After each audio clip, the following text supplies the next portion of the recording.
Bem-vindos ao Da Capa à Contra Capa. Recuperando da pandemia o mundo da aviação, retoma desafios antigos, a sustentabilidade, também desafios mais modernos, como a inteligência artificial. De que forma a tecnologia está a mudar o setor, também de que forma os desafios geopolíticos se refletem nesta indústria e o que tem mudado no ato de viajar de avião. Para uma conversa do cockpit aos gabinetes de gestão, convidámos José Correia Guedes, antigo comandante da TAP, e Pedro Castro, especialista em aviação comercial. Muito obrigado pela vossa presença. É um prazer. José Correia Guedes está aqui comigo no estúdio, Pedro Castro à distância, de forma remota, mas a aviação também nos coloca facilmente em qualquer lugar. Muito fácil. José Correia Guedes, o que é que está a mudar no ato de viajar de avião, para começar? Do ponto de vista do piloto ou do ponto de vista do passageiro? A vários níveis. Se calhar que o piloto pode começar pelo piloto. Do ponto de vista do... Bom, eu devo começar por dizer, aliás não é difícil adivinhar, que a minha geração fez a transição da chamada aviação analógica para a aviação digital, que é aquilo que acontece hoje. Houve uma imensa, uma profunda transformação na aviação comercial. No início havia 5 pessoas no cockpit: comandante, copiloto, navegador, mecânico, radiotelegrafista. Eu já não cheguei. Quando eu cheguei já não havia radiotelegrafista. Já se comunicava por voz, via rádio, VHF, e depois sucessivamente os dois elementos, o mecânico e o navegador, foram desaparecendo, foram sendo substituídos por máquinas, por computadores. Portanto, aparecem os automatismos e aparecem sistemas altamente sofisticados que foram introduzidos pela Airbus na década 80, principalmente. A introdução dos sistemas fly-by-wire na aviação comercial, que já existiam na aviação militar, mas que são introduzidos na aviação comercial com o Airbus 320, que eu tive o privilégio de voar também. Aí, cada vez mais, muitas das tarefas são executadas automaticamente, ou seja, o piloto dispõe de uma série de ajudas que anteriormente não tinha e que lhe vão aliviar a carga de trabalho, portanto, e facilitar a vida. Por isso, ainda hoje se fala, penso que essa ideia agora está um bocado em banho-maria, mas durante uns meses falou-se muito na possibilidade de o cockpit passar a ser um único piloto. Não haver copiloto. Um dos dois. Uhum. Portanto, que um humano chegaria perfeitamente para tomar conta. Porquê é que está em banho-maria? Porquê é que essa ideia... Houve uma reação muito grande. Como é que isto começa? O interesse subjacente a isto tudo são razões económicas. Ou seja, se as companhias, em vez de ter 2 pilotos, puderem ter só um no cockpit, poupam uma quantidade de dinheiro, porque o piloto é um bicho caro. E eu, quando digo que é um bicho caro, não me estou a referir ao ordenado. Estou-me a referir... Eu, durante toda a vida, fiz formação cursos, constante, não é? Permanentemente. Durante toda a vida. Fiz cursos em Portugal, no estrangeiro, em vários lugares. E... isso fica muito caro, custa muito às companhias. E depois o piloto também tem aqueles problemas, adoece, às vezes falta, ou tem depressões, podemos falar nisso depois. E a máquina não tem. Portanto, a ideia do single pilot era uma ideia que agradava muito às companhias de aviação e agradava muito à indústria, porque ficava mais barato fazer um avião só para um piloto, em termos de cockpit, de concepção do cockpit. O que é que vem mudar essa ideia? São acidentes? Não. Houve uma resistência enorme por parte das associações de pilotos em todo o mundo, que batalharam contra isso. Eu próprio também, muito embora já não esteja no ativo, também batalhei contra isso, porque acho que seria um disparate, mas já se fizeram tantos disparates que seria mais um. Agora, há uma coisa que eu acho que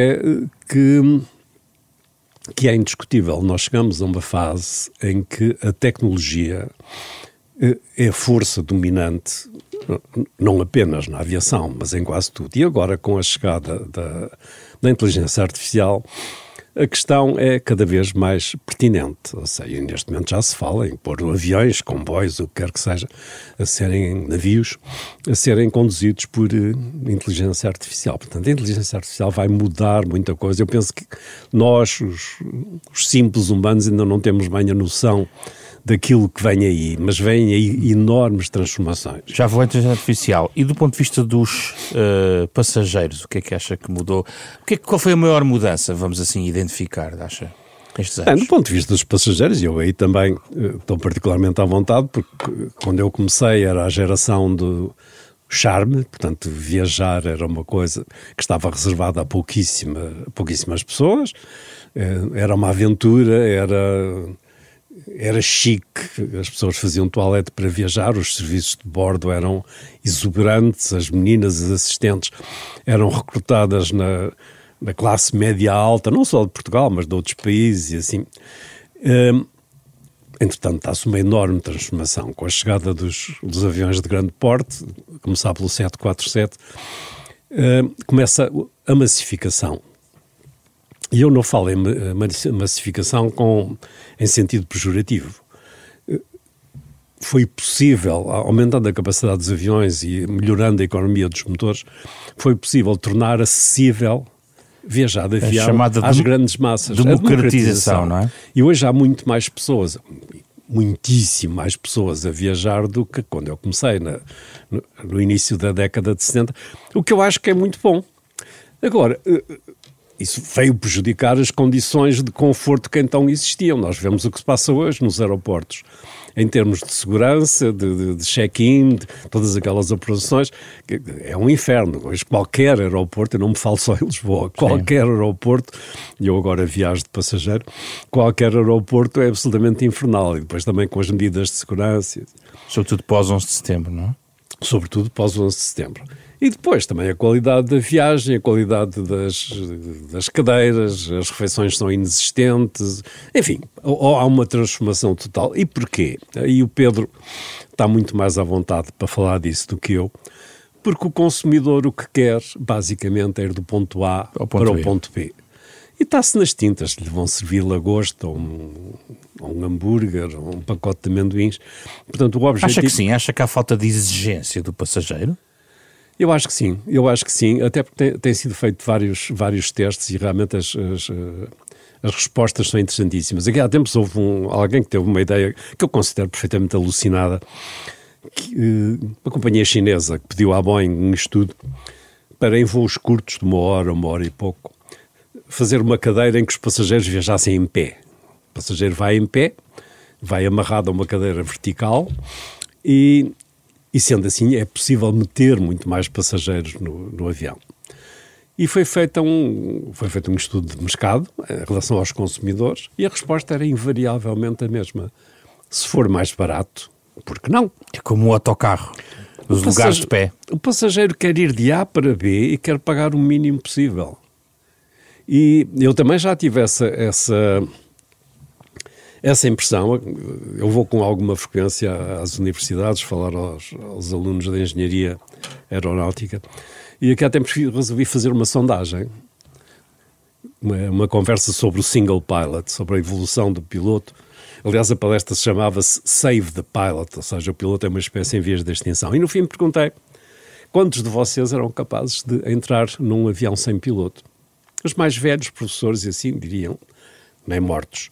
Os mais novos, que já cresceram com o computador e confiam na tecnologia, diziam que sim, mas se fosse mais barato. Portanto, eu não me importo de daqui para ali, num avião guiado por inteligência artificial, se for mais barato. Portanto, o fator económico é muito relevante nestas escolhas.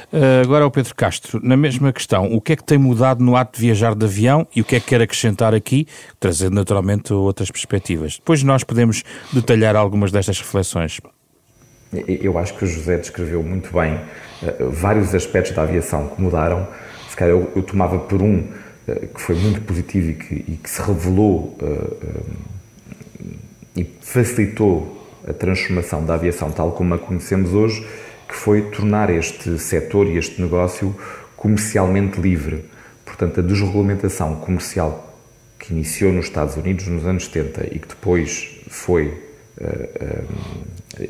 se aplicou também à Europa no final dos anos 90 e que tem vindo a ganhar terreno na maior parte do mundo, é esta desregulamentação comercial, esta liberdade comercial que permitiu o surgimento, o aparecimento de novas ideias e novas formas de viajar. Umas que, obviamente, nos conduziram a esta massificação do negócio, outras que também se distinguiram justamente pelo contrário, como as companhias que estão totalmente dedicadas a voos de primeira e de business class. Mas a desregulação foi boa? Ela é uma realidade, ou seja, o que nós vivíamos antigamente era um artificialismo em que tínhamos governos a determinar, e a IATA nesse aspecto também, a determinar não só os aspectos de segurança e nivelar isto para todo o mundo, mas também a dizer quanto é que se podia cobrar por um bilhete e que companhias poderiam fazer as ligações entre determinados países e que cidades é que seriam servidas. Portanto, nessa altura, se alguém quisesse fazer, vamos dizer, um Porto-Valência, os acordos não permitiam.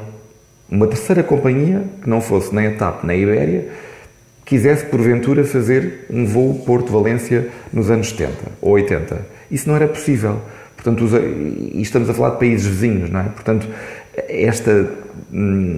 eu diria que o artificialismo que era imposto à aviação, isso sim não era normal. E não é normal, enfim, em termos económicos, também que se façam este tipo de limitações. Mas para si, por exemplo, a ideia de companhias de bandeira já não faz sentido? Não é uma questão para mim. Essa noção caiu, não é? Portanto, isso já não existe. As companhias de bandeira, e tanto é que olha, tem uma TAP que faz aquilo que quer em relação ao próprio território nacional, não é? Portanto, que não voa de Faro, tem um voo apenas para Lisboa, não voa para Porto Santo, não é? Durante o inverno não há voos entre o continente e Porto Santo, não há voos diretos, antigamente havia. Portanto, esta noção é uma noção emocional que ficou, mas na prática e legalmente ela não existe, até porque, lá está, na desregulamentação, deixou de se falar em companhias de bandeira, porque era essa, no fundo, a prerrogativa que fazia com que uma TAP pudesse viajar para a Espanha como companhia de bandeira e a Ibéria viajasse, por exemplo, de Espanha para Portugal como companhia de bandeira espanhola. Isso cai tudo por terra quando se dá esta total abertura, que influencia não só a forma como nós voamos enquanto passageiro, e isso é no final da cadeia, como também e sobretudo na forma como as companhias aéreas se comportam no mercado e até a sua liberdade de criação. Portanto, acho que este é um dos elementos que mais mudou e que mais mudou a forma como a aviação é vivida, quer de um lado, quer do outro, hoje em dia. Ao mesmo tempo, o que eu acho curioso, e aqui de um ponto de vista também que o José mencionou enquanto passageiro, não é? Tudo no aeroporto, portanto no ambiente aéreo, no ambiente da aviação, se tornou muito mais penoso, muito menos funcional. Mas não afasta as pessoas, pelo contrário.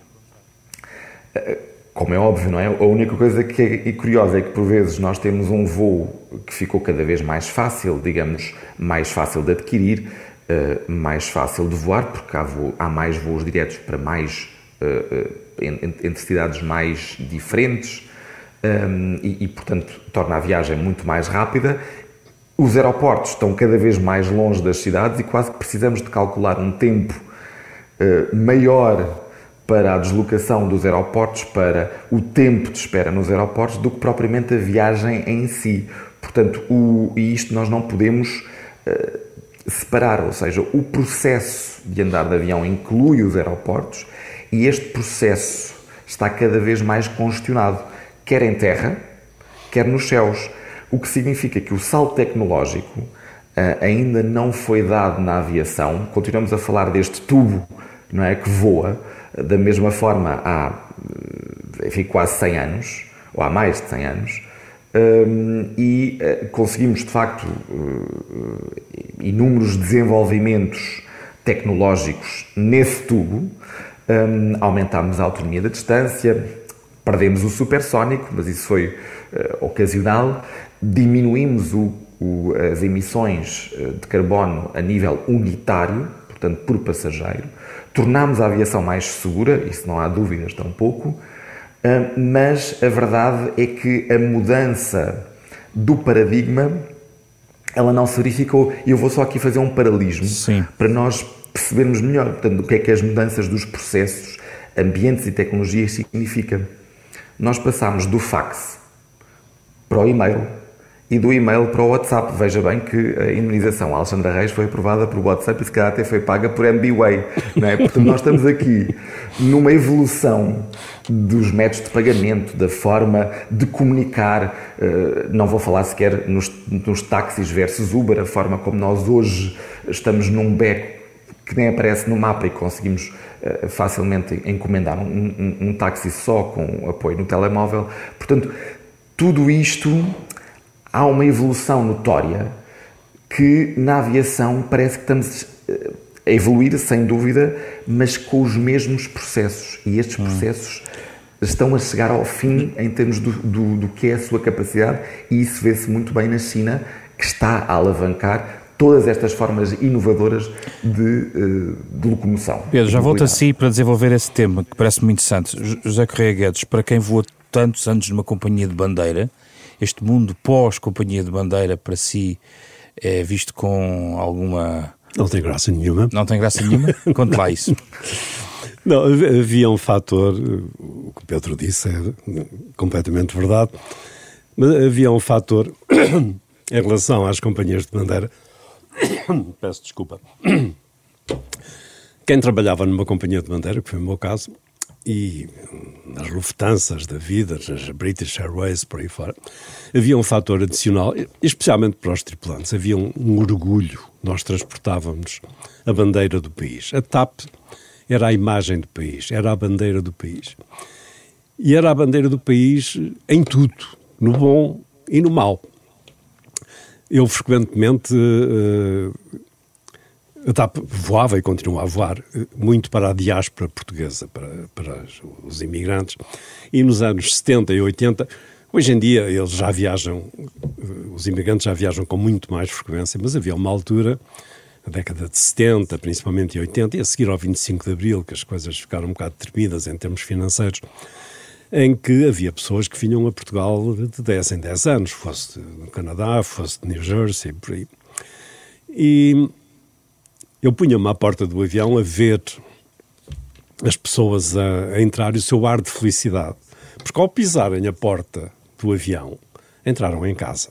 Portanto, ali é Portugal, ali fala-se português para o bem e para o mal. E hoje faz sentido haver esse tipo de companhias, na sua perspectiva?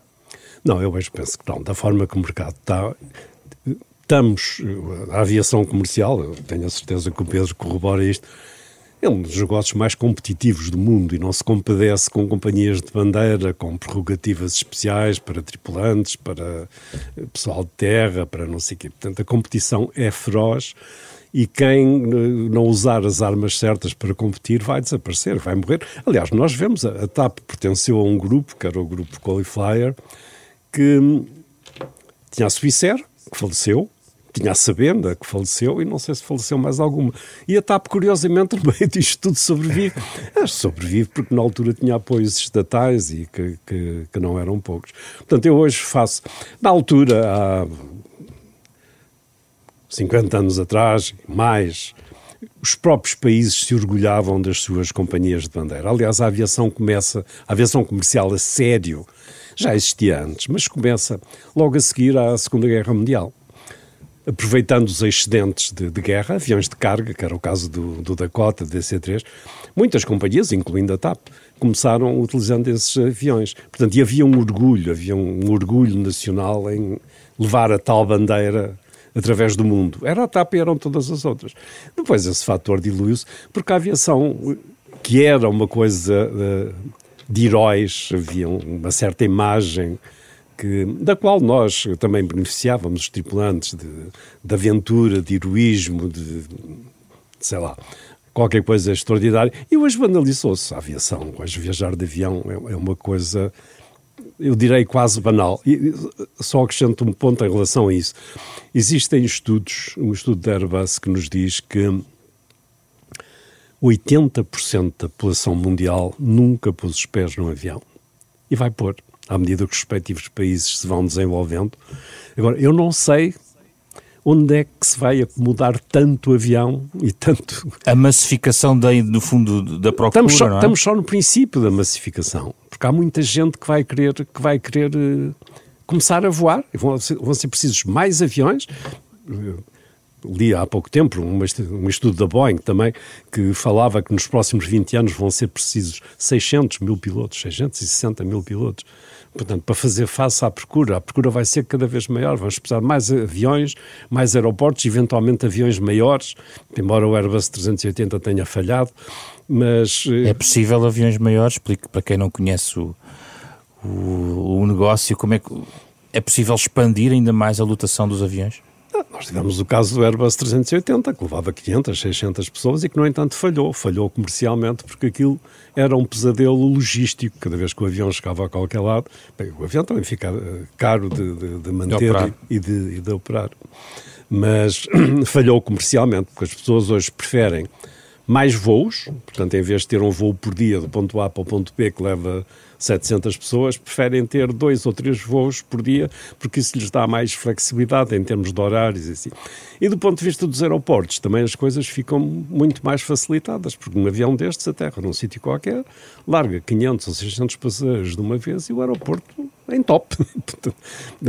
Cria grandes problemas de logística e da operação nos aeroportos. Pedro, eu gostava de ouvir sobre esta questão da massificação e como ela vai ser trabalhada, porque é de facto uma questão relevante e central aqui da nossa conversa, mas antes disso, ainda para fechar a questão das bandeiras e da questão geopolítica, quer dizer, não há mesmo possibilidade de haver nenhum interesse em haver este tipo de barreiras, presumo eu, do ponto de vista do negócio, mas o Pedro não descarta esta ideia de que, apesar de tudo, um negócio como este tem interesse, como outros, como a tecnologia, como as grandes tecnológicas, de ter um lado geopolítico relevante. Também não sei se sentou à mesa com o presidente norte-americano, mas não sei se no futuro, não sei se há condições para United ou American voarem dentro da China a fazer Xangai-Pequim. Portanto, a questão geopolítica também existe na aviação, certo? Ainda, apesar de tudo, não havendo as bandeiras, apesar de tudo, ainda existe este fator, ou não, Pedro? Pergunto.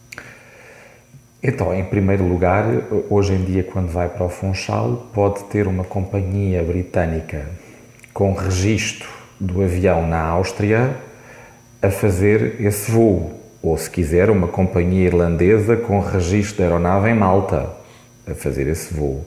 Dentro do espaço europeu, o mercado é único. E eu creio que a geração Erasmus, estávamos a falar há pouco, a interação entre o José e os alunos das várias universidades, eu vou chamar a esta geração a geração Erasmus. E é a geração que, eu às vezes quando pergunto com que companhia que viajaste, não sabem, puseram os fones e entraram no avião e comportaram-se no avião como estariam num comboio, num autocarro, num carro em que não estivessem a conduzir. Portanto, a predisposição das pessoas é a da mobilidade e é encarada até, se levar ao extremo das pessoas que hoje em dia trabalham em Londres, mas moram em Lisboa, por assim dizer, e que uma vez por mês ou uma vez cada 2 semanas têm que ir a Londres ao escritório, digamos, o metro delas é o avião. Então, e claro que estou aqui a caricaturar, mas a forma como as pessoas hoje em dia interagem com o avião é transformar as companhias aéreas e o próprio negócio da aviação numa mercadoria, numa commodity, não é?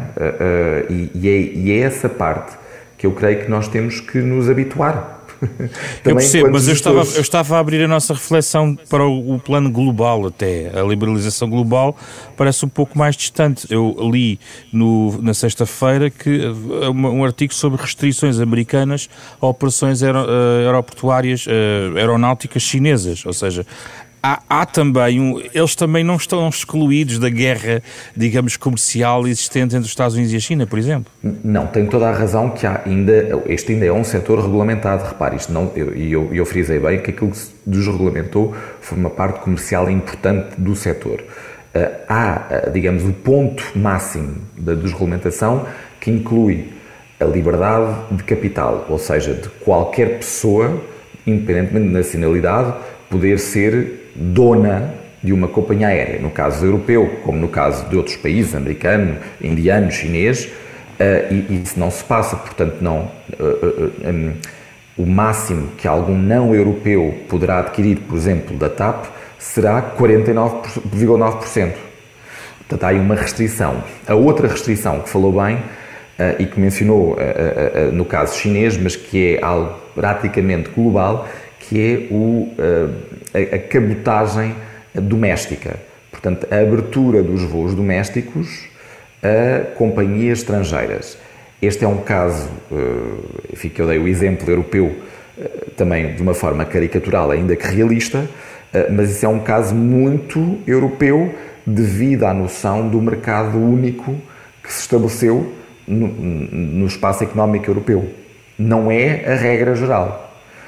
E também nesse aspecto lhe digo, se alguma companhia americana quiser, por exemplo, fazer um Lisboa-Faro, não poderá. Portanto, então há sim ainda algumas restrições, quer ao nível da propriedade, quer ao nível dos voos domésticos, são franjas, digamos, desta regulamentação comercial, que em termos de bloco económico se têm vindo a amenizar. Houve uma tentativa recentemente de fazer isso no México, por exemplo, em termos dos voos domésticos, não foi conseguida desta vez.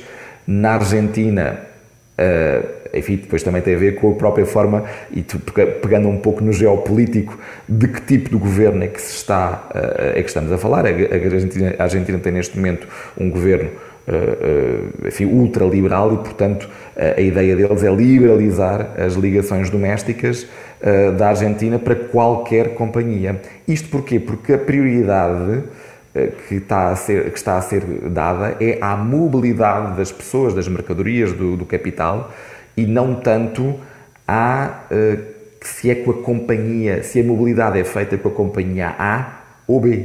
Pedro, respondendo aqui à minha dúvida, que é partilhada aqui com o José Correia de Guedes, como é que no cenário de massificação, de procura intensa, tudo isto vai ser gerido? Que pistas há sobre esta forma do mundo da aviação responder e lidar com esta massificação? Bem, em primeiro lugar, eu espero que nem tudo desemboque na aviação. Esta massificação, e ela verifica-se sobretudo ao nível regional e doméstico, obviamente dependendo do tamanho dos países, mas a grande maioria desta circulação e desta massificação, ela verifica-se nas ligações mais próximas. Mas isso não está a ser substituído por ligações... Não há ideia de haver uma substituição por ligações ferroviárias? Há a ideia que está a ser praticada, por exemplo, no caso da China. É incrível ver o que é que a China tem neste momento de ligações ferroviárias de alta velocidade e para onde é que eles estão a levar o próximo desafio dessas mesmas ligações, porque de facto é a única forma de um país com aquela dimensão de não estar a construir e renovar aeroportos todos os dias, porque essa seria a alternativa, não é? Portanto, há em algumas geografias, de facto, essa noção de temos que criar aqui alternativas que sejam viáveis para a massificação. Em alguns casos isso substitui a aviação, noutros casos complementa. Depois temos o caso português, que é evidente e que tem sido, enfim, uma grande falha da política pública, que é praticamente, olha, repare, só para compararmos também Portugal com Espanha, nós não temos ligações aos nossos arquipélagos marítimas, de passageiros. Em Espanha, isto nem sequer se põe em causa. Há 3 companhias a fazerem a ligação entre a Península e as Canárias. E há N companhias que fazem as ligações entre a Península e as Baleares, que estão mais próximas, é certo, num mar provavelmente um pouquinho mais calmo. Mas o facto de nós termos 0 ligações marítimas de passageiros com os nossos arquipélagos, faz com que, olha, cada vez que há vento na Madeira, fiquem lá não sei quantas pessoas, no fundo, à espera das melhores condições do aeroporto, porque não têm outra forma de se deslocar para o continente. De facto, esta é a forma mais rápida, mas não deveria ser nunca a única. Até porque às vezes há pessoas que precisam de levar carro que também não podem. Portanto, tudo isto, esta concentração, ela não pede, ou por outra, a massificação da mobilidade não pede a concentração num tipo de transporte e muito menos num único operador que realiza esse transporte. Isso tem tudo para dar errado. Deveríamos sim apostar, e se calhar inventar, deveríamos voltar a ser aviadores, aqueles do passado que olharam para um comboio e disseram, espera lá, isto é bom, o comboio é ótimo, mas há um outro elemento que é o ar que nós não estamos a explorar. Vamos lá ver o que é que podemos fazer com isso. E foi assim que os irmãos Wright, Santos Dumont, eu estou aqui no Brasil, portanto Santos Dumont parece mais apropriado. Não é? Eles inventaram essa forma de mobilidade. Eu acho que nós estamos em carência de invenção e de investimento e de talvez compromisso também do poder público, porque a aviação construiu-se com muito dinheiro do Estado, porque era um negócio arriscado, porque era um negócio novo, e isto não está a acontecer. Deixe-me ouvir o José Correia Guedes. O que é que pensa sobre esta ideia que o Pedro estava aqui a lançar? Relativamente aqui? Às novas explorações até do ar, se o ar está ou não apenas e só entregue ao avião, podia haver outras opções, quer dizer... Não, penso que o Pedro que se referia ao tempo do comboio do Velho Oeste, em que alguém se lembrou, isto com o avião a gente chega lá mais depressa, não é? Através do ar a gente chega lá mais depressa, e daí a expansão que a aviação teve no século XX e vai continuar a ter. Em termos de futuro e da parte comercial, já falamos bastante, mas colocam-se outros desafios, nomeadamente a nível ambiental. E, muito embora os Estados Unidos tenham saído do Acordo de Paris, todos nós assistimos a isso, o Presidente Trump não acredita nas alterações climáticas, há muita gente que não acredita, há estudos que não deixam dúvidas sobre isso. E existe na Europa e noutros países, mas vou falar só na parte que nos interessa diretamente, que é a Europa, existe um mandato para reduzir as emissões dos aviões. Mas antes disso, e a montante, nós temos que pensar que os aviões não são os grandes criminosos em termos de poluição. A aviação comercial é responsável por 2,5%, eu sublinho, 2,5% das emissões totais de CO2, portanto não é o grande culpado. Este valor poderá ser um bocadinho superior se nós considerarmos os contrails, que é uma coisa que se tem vindo a discutir mais recentemente. O que é que são estes contrails? São aqueles rastros brancos que nós vemos no ar, que por vezes, nem sempre acontece, mas por vezes os aviões deixam à sua passagem. Esses rastros são vapor d'água, aquilo é vapor d'água cristalizado, portanto é completamente inofensivo. Mas chegou-se recentemente à conclusão que podem ter um efeito perverso. A maior parte desses rastros dissipam-se ao fim de 1, 2, 5 minutos. Mas há outros que perduram durante horas e horas e horas, ficam na atmosfera. E especialmente durante a noite, que é quando se faz o arrefecimento do planeta, essas nuvens funcionam como uma espécie de um manto que impede ou limita o arrefecimento da Terra e contribui dessa forma para o aquecimento global. Há soluções possíveis para isso. Bom, desde logo a utilização de combustíveis sustentáveis. Green fuel, digamos assim. O clean fuel, por enquanto, não existe. O clean fuel existirá no dia que nós pudermos usar hidrogênio. Hidrogênio, não é? O que está agora, o tal mandato da União Europeia é que até 2050 os aviões que voem na Europa, que abasteçam na Europa, abasteçam 70% de combustível sustentável, de SAF. Portanto, 30% será querosene, o atual, e 70% de SAF. Isso irá permitir reduzir substancialmente as emissões de CO2. Só que isto tem um preço. Este combustível, o SAF, é para já substancialmente.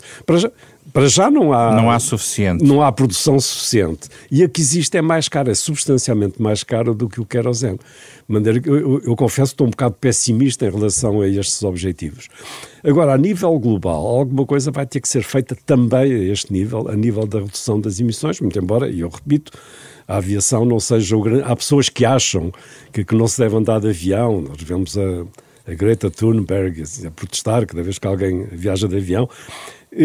Mas o avião não é o grande criminoso no meio disto tudo. A produção de energia é o grande culpado. Há países como a China que continuam a usar centrais a carvão e a diesel e assim. Portanto, e a indústria, de uma forma geral, é que é mais responsável pelas emissões de CO2. A aviação é culpada, sim, mas com uma culpa relativamente pequena. Portanto, esse é um dos desafios que a aviação comercial vai ter que enfrentar nos próximos anos. E depois há também o desafio tecnológico, já há um bocado falamos um bocadinho, com a introdução das novas tecnologias. E da inteligência artificial em particular. Não substituindo um piloto, outros recursos, outros usos podem ser dados, na sua perspectiva, de forma muito prática e em relação à inteligência artificial neste mundo da aviação que está a ver?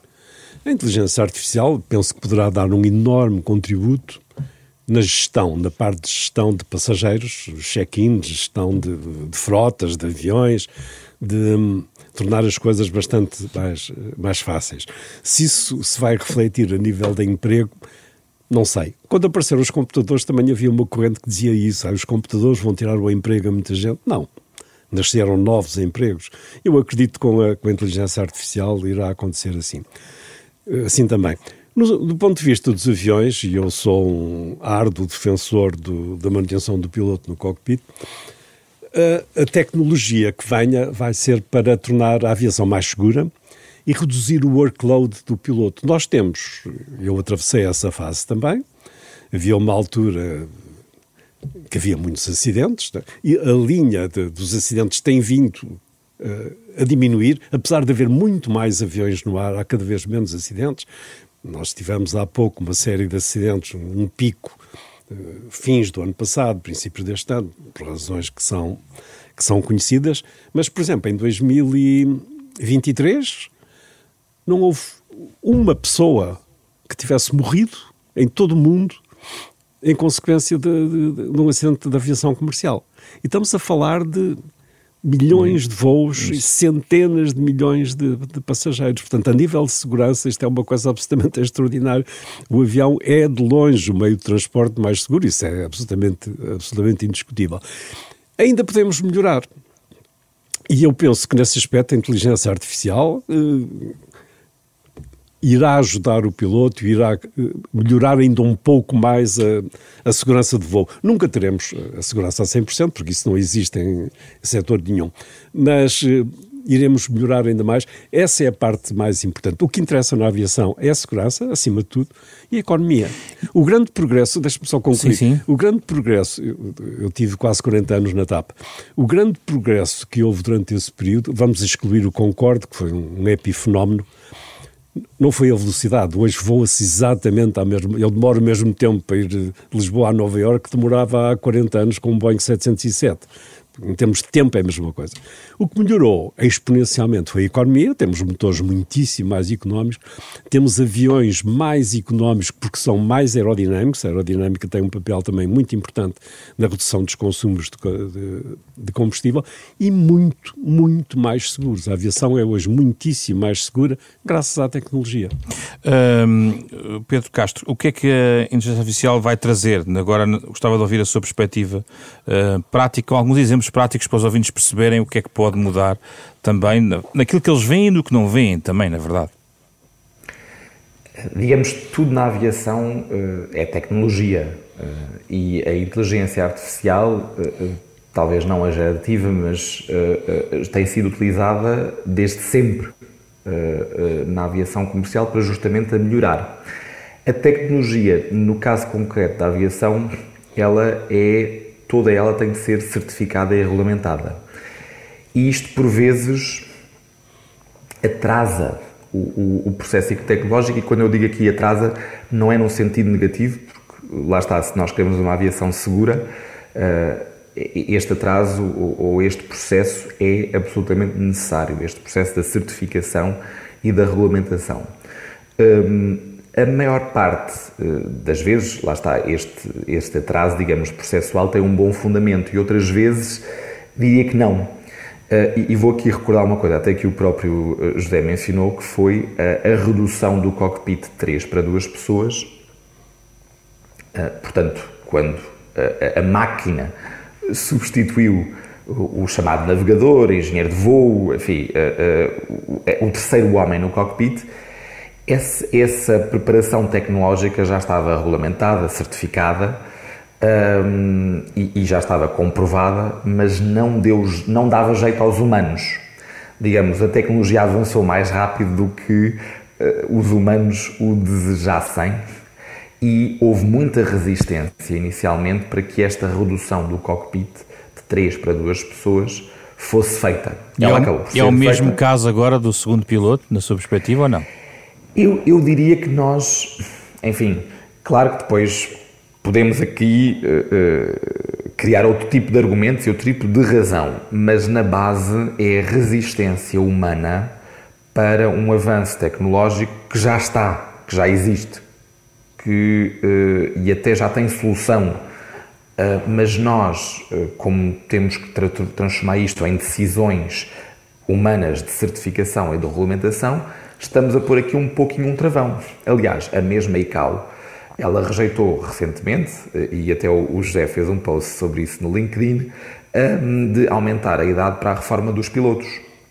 E eu até achei curioso porque o José disse, eu acho que isto não está certo, não é? Hoje em dia, os pilotos, claro, têm a mesma idade, mas também nós entendemos que houve aqui uma evolução humana também ao nível da saúde. Isto não pode ser até arrebentar, pois não, Pedro?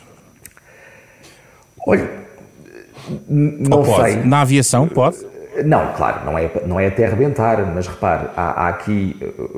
Depois nós temos que equilibrar a coisa. Claro, quando diz não pode ir como até arrebentar, claro que a minha resposta vai ser não. Eu sei. Mas onde está agora? Será que isto corresponde à evolução humana atual e à mistura entre a evolução humana com a evolução tecnológica? Ou seja, a forma como um piloto se senta hoje no cockpit e as funções que tem por relação àquelas que tinha anteriormente no cockpit antigo o José deu aqui o exemplo do 707, mas se formos lá atrás ao Constellation, não é o mesmo, não é? E de alguma forma há muitas vezes em relação à tecnologia esta parte enorme da resistência que no caso concreto da aviação, pelo processo de certificação e de regulamentação, encontra um eco muito bom. Eu consigo facilmente, humanamente, travar este avanço por relação às certificações e às regulamentações. Deixa-me ouvir aqui o José, porque esta é uma área da sua... Este é que é mesmo lá do seu cockpit. O que é que o argumento do Pedro lhe diz? Eu penso que o principal fator... Eu vou voltar um bocadinho atrás. Quando se extinguiu a função do flight engineer, do mecânico de voo, em aviões de longo curso, isso aconteceu com a Airbus. A Airbus já tinha um avião grande, que era o Airbus A300, e depois lançou o A310, que era o avião que permitia fazer viagens de longo curso, não muito longo. E esse cockpit foi só para 2 pilotos. Geraram-se manifestações em todo o mundo, que era um crime quanto à segurança. Eu, na altura, era o delegado do Sindicato dos Pilotos na IFALPA, que é a Federação Internacional de Pilotos, e organizaram-se manifestações em vários países, eu participei, eu discursei em algumas delas. Como é que a Airbus resolveu isso? Convidando um grupo de pilotos, eu tive a sorte e o privilégio de ser um dos convidados, a ir a Toulouse. Então venham cá conhecer o brinquedo novo, o simulador do A310. Eu saí de lá completamente rendido, mas completamente rendido. Eu cheguei, voltei a Portugal e falei com o presidente do sindicato e disse: eu não sei se consigo continuar a lutar porque isto é fascinante. Aquela nova tecnologia, e enfim, a tecnologia do A310 não é nada parecida com aquilo que viria depois no A320, com a introdução dos princípios fly-by-wire, mas já era uma revolução do ponto de vista tecnológico e que tirava muito trabalho. Já havia uma série de coisas que eram automáticas, que a gente não precisava de se preocupar com isso. E a questão agora é diferente? Há aqui outro fator que temos de ter em consideração, isso há N estudos sobre isso, em relação aos acidentes. A esmagadora maioria, estamos a falar de 80% a 90% dos acidentes, envolvem fator humano, quer seja o piloto, quer seja o engenheiro, quer seja o controlador, portanto há sempre um fator humano. E o princípio subjacente a esta tecnologia toda em termos de segurança é que se retirarmos o fator humano, claro que isto não é possível, mas se minimizarmos a possibilidade de erro, e quem comete erro é o humano, né? Todos nós erramos, eventualmente a possibilidade de acidente nunca desaparecerá, mas será minimizada. Portanto, do ponto de vista da tecnologia, acho que é isso que se pretende. Portanto, nesta transição. Qual era a outra parte da pergunta? Mas a questão do segundo piloto, de facto, é esta resistência.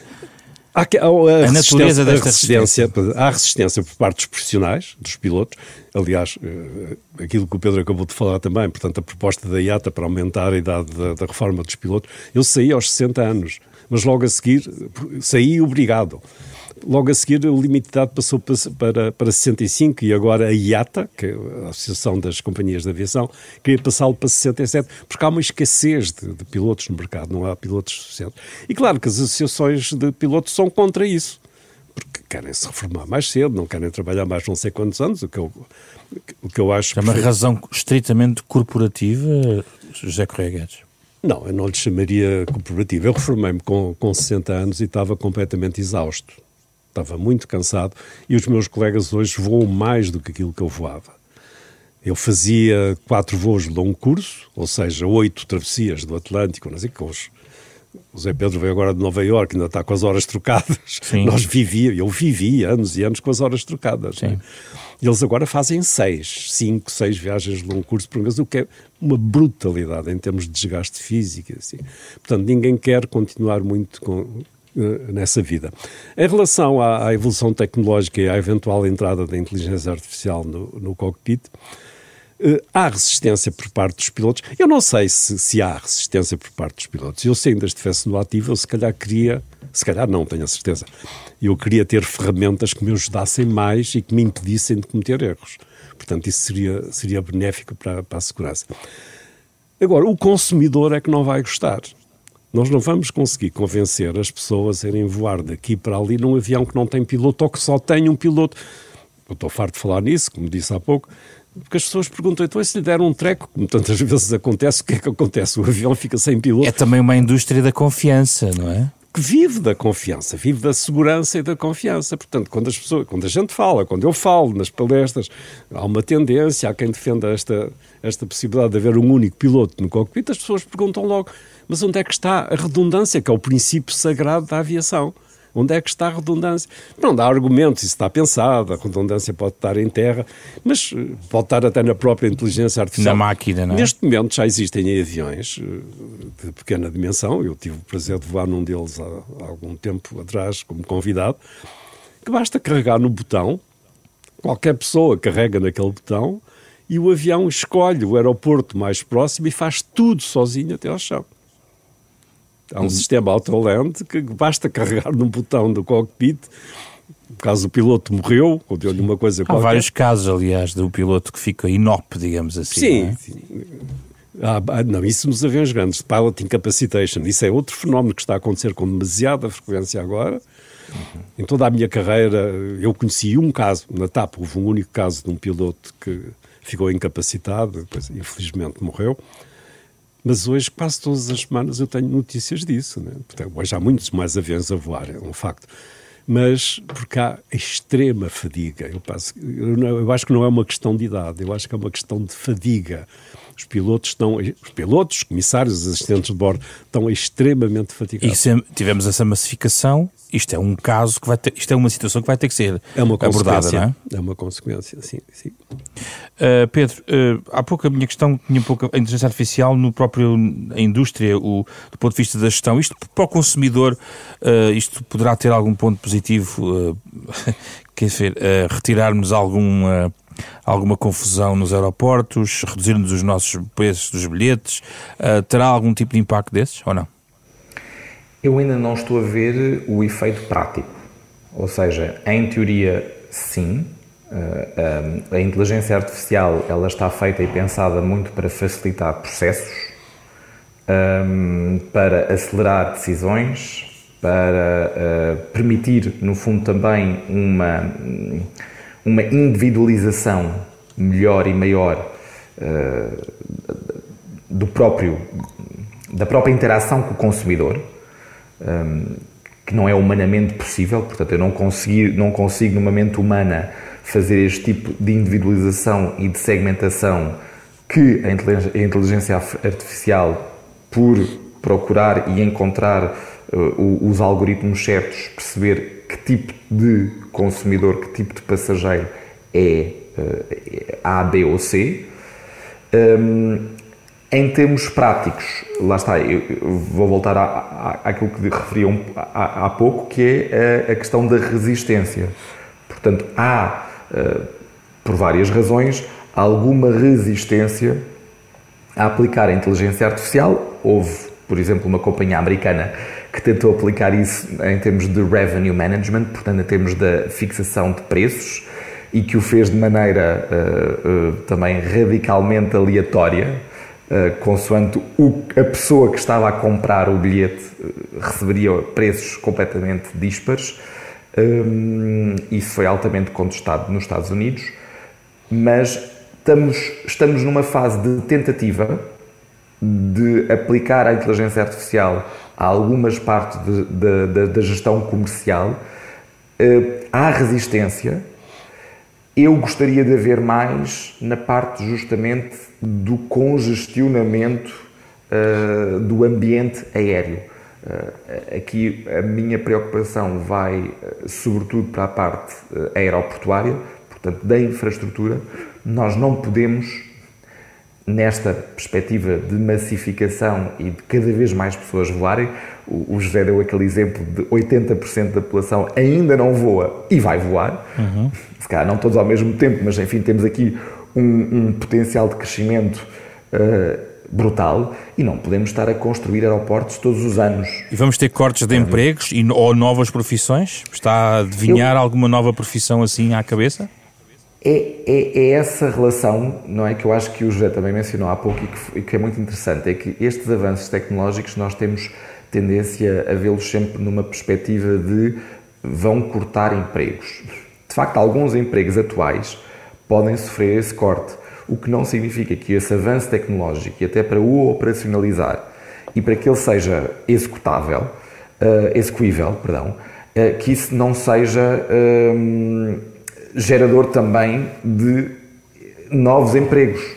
Portanto, aqui a questão é de nós aceitarmos que a mudança inclui um período de transição em que andamos um pouco aqui, não é, perdidos. É onde estamos? Não, eu acho que ainda não estamos aí, infelizmente. Não estamos aí porque estamos ainda na fase de muita resistência. Resistir à mudança que será inevitável. E é nesta resistência que também depois se perdem, olha, por exemplo, os investimentos necessários, que se criam ou que não se aceitam determinadas certificações e modificações na regulamentação para permitir que essas mudanças de facto possam surgir e se desenvolver. Portanto, há vários mecanismos. Há um mecanismo óbvio do humano, enfim, que vai às manifestações, como o José também mencionou há pouco, não é? No fundo que através dos seus sindicatos ou de organizações de trabalhadores conseguem bloquear ou evitar que haja esse avanço. Pedro, mas deixa-me só perguntar, neste argumento que o José Correia Guedes há pouco estava a sublinhar, deste sobrecarga, estes burnouts, a saúde mental que estará no fundo a ser desafiada pela massificação, pela pressão enorme deste ponto de vista de uma explosão, digamos, do transporte aéreo, do lado da gestão, acredita que a transição poderá ser feita tendo em conta esta realidade, ou acha que é um assunto que a parte de gestão, digamos, não está ainda, enfim, está a tentar lidar com essa situação, mas não está no top of the mind, não está no topo da sua preocupação? a saúde mental em geral é um tema relativamente recente para vários setores, não só este. Portanto, e a consciência da importância da saúde mental, ela tem sido cada vez maior também ao nível dos gestores, que eles também sofrem dessas mesmas pressões. E dos pilotos, Pedro? E dos pilotos, obviamente. E em relação em particular aos pilotos, nós já tivemos alguns casos em que a saúde mental está na base e na causa do próprio acidente. Portanto, e qualquer acidente é uma catástrofe para a empresa que o sofre, qualquer que seja a razão por trás. Portanto, nós temos, de facto, de ter em conta a questão da saúde mental. Mas e os gestores estão alerta para isso, Pedro? Eu creio que, enfim, vou-lhe dar uma resposta intuitiva. A sociedade está a pedir, em geral, a todos os gestores, um cuidado muito grande com a saúde mental.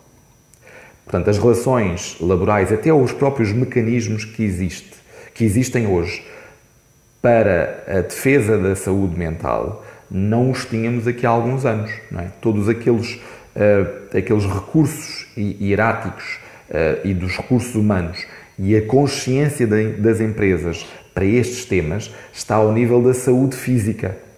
Não é? Portanto, eu se tenho um problema de saúde mental, ele já não é menosprezado, inferiorizado e tratado como uma não doença, ele é equiparado a eu parti uma perna e, portanto, não posso ir trabalhar. Mas outra coisa é se ela não é declarada e o piloto que pode eventualmente mascarar o seu próprio sintoma na necessidade de manter também a sua posição, eventualmente, e cumprir um conjunto de prerrogativas. Então estamos a falar de um caso muito específico, mas também existe numa hierarquia, num tipo de função muito específico que é o do piloto. E nesse aspecto, até pelas consequências que acarreta, por alguns exemplos que testemunhamos, existem, e eu sei disso, que a parte da saúde mental, nos check-ups que se fazem aos pilotos, e isso repare que é, enfim, nós não podemos fazer também muito mais, mas nos check-ups que se fazem regulares aos pilotos, os elementos da saúde mental são também tidos em consideração, tal como os elementos da saúde física. E eu acho que é esta equiparação que não existia anteriormente, mas que não existia em nenhum setor, que é importante que tenha sido implementada e, mais uma vez, dentro das próprias organizações internacionais que regem a aviação, isto foi tomado em linha de conta. Diga, José. Não, eu finalmente vou discordar do Pedro, porque eu acho que nos exames que os pilotos são submetidos regularmente, eu passei por isso durante muitos anos, e não é possível detectar um problema de saúde mental.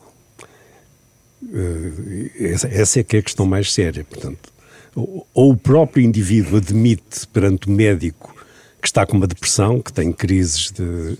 Eu, a semana passada, só um pequeno exemplo, estive aí num jantar onde conheci 3 simpáticas assistentes de bordo da TAP, elas é que me reconheceram, que são demasiado novas para mim, e simpaticamente até me convidaram para a mesa delas, as 3 de baixa por burnout, porque não aguentam, e são novas, porque não aguentam o ritmo de trabalho que está hoje. O burnout é uma delas falava-me, tinha ataques de pânico no avião. Portanto, a menos que seja o próprio a declarar-se incapaz, que foi o caso delas, declarem as suas, irem ao médico e dizer eu estou com uma depressão, eu não durmo há não sei quantos dias, eu tenho ataques de pânico, eu tenho crises disto, daquilo, daquilo outro. A menos que seja o próprio a declarar, eu não conheço nenhum teste, fiz centenas de testes ao longo da minha vida, que diga este indivíduo não está bom da cabeça, não pode voar. Isso não existe, a menos que seja o próprio a declarar que não se sente bem. Agora, o que acontece realmente é isso. Todos os pilotos sabem que no dia que chegarem ao médico e dizerem eu estou mal da cabeça, a primeira coisa que o médico faz é tirar-lhe a licença de voo. Portanto, a ideia é reduzir a carreira, se calhar não ser tão longa. Sim, e menos... E em muitos casos significa o fim da carreira, não é? Portanto, Mas para prevenir isso, há que ir a montante nas razões, certo? E, portanto, desse ponto de vista, carreiras mais longas, intensidades de... Como agora estava a dar exemplos, não é? Pronto, eu penso que isso ainda não está, em relação ao aumento da idade, ainda não está suficientemente estudado. Eu acredito, eu se estivesse a voar hoje, eu acho que enlouquecia a fazer ao ritmo a que estão a voar, Eu já estava cansado com 4 voos de longo curso, então agora com 6, ainda por cima para distâncias maiores. A TAP agora voa para São Francisco, voa para o lado dos Estados Unidos. Bem, nós também voávamos para Bangkok e lugares assim. Mas, portanto, tudo isso é extremamente... Isto é uma profissão extremamente violenta, que tem um desgaste enorme. As pessoas pensam que ser piloto ou ser assessor de bordo está cheio de glamour e não sei o quê. Mas a parte que está subjacente a isso é muito, muito complicado. Eu gostava só de abordar aqui, não sei se estaremos a terminar, uma outra questão que eu acho que é muito importante e que já está a acontecer, que é a cibersegurança. Nós, neste momento, já temos aeroportos a serem atacados. Está a falar dos drones também, não é? E dos drones também, mas os drones é outra matéria, dava-nos aqui conversa para mais um pedaço. Mas a cibersegurança, ainda agora, tivemos a Qantas que foi assaltada e isso está a acontecer com demasiada frequência para pedirem resgates. E eu não sei se isso um dia vai chegar aos aviões. Portanto, o ataque informático precisa é de uma porta de entrada através da internet. Os aviões hoje já têm internet, embora a internet ainda não esteja no cockpit, portanto a parte do cockpit ainda está, a internet é essencialmente para entretenimento dos passageiros, mas essa é uma preocupação adicional, porque no dia que um avião for atacado, que seja pedido um resgate, Deus nos livre de tal situação, a aviação para de um momento para o outro. Não é? Isso não pode acontecer. Portanto, nesse aspecto nós temos que andar, a tecnologia, tem que andar sempre à frente do ladrão e tem que andar sempre muito à frente do ladrão para impedir que isso aconteça. Pedro, fecho com... Gostava que comentasse esta nota do José Correia Guedes sobre a questão da cibersegurança. Falei dos drones, porque eles estão todos os dias nas notícias e com interrupção nos serviços aeroportuários. Que nota final, mesmo para terminar, quer deixar sobre este tema? A questão da cibersegurança é fundamental, até porque é a nova forma de terrorismo. Não é? Nós antigamente estávamos habituados na aviação a ver umas pessoas encarapuçadas que entravam, desviavam os aviões. Aliás, o José também já viveu essa experiência. Hoje em dia as possibilidades são outras e, obviamente, que nós temos que preparar a indústria para todos estes riscos acrescidos que o próprio avanço tecnológico também abre as portas para que isso aconteça. As administrações vão passar a ter consultores antiterroristas ou especialistas em cibersegurança muito mais fortes? Já têm, sim. E os aeroportos? Há essa questão das empresas em si mesmas, mas há também a questão, por exemplo, que está a ser avançada neste momento, que é a tal barreira, o tal muro anti-drones. E os drones, eles hoje estão um pouquinho mais visíveis e porque até há aquela suspeita militar de serem drones enviados e controlados pela Rússia, mas os drones também ao nível do lazer, não é? Quando eles começaram, foram um problema inicial e por estarmos também a falar de uma zona cinzenta não regulada quando eles surgiram. Portanto, a aviação também tem esta questão que é... Com o avanço tecnológico, existem novos desafios. Muitas vezes, nesse período de tempo, ainda não conhecemos todos os desafios que a aviação enfrenta. Mas estão a apetrechar-se, não é? E estão a apetrechar-se. E, aliás, isto não é só uma matéria de companhia aérea, de agente económico, isto é uma matéria de regulador e de governo. A questão do muro, como estava a dizer, do muro anti-drones que está a ser criado, este é um exemplo claro de como é que se pode tentar resolver esta questão e esta situação. Muito obrigado, Pedro Castro e Correia Guedes. Foi um gosto recebê-los. Foi um prazer. Para a nossa conversa sobre a aviação hoje em dia. O programa da Renascença, da Capa à Contra Capa, uma parceria com a Fundação Francisco Manuel dos Santos. Versão integral da nossa conversa, como sempre, nas plataformas habituais de podcast. Pode levar até para o avião, quando fizer a próxima viagem, se quiser. O genérico original é do pianista Mário Lajinha. Fizeram o programa esta semana Rui Glória, Ana Marta Domingos e José Pedro Frazão. Na próxima semana voltamos para outra conversa.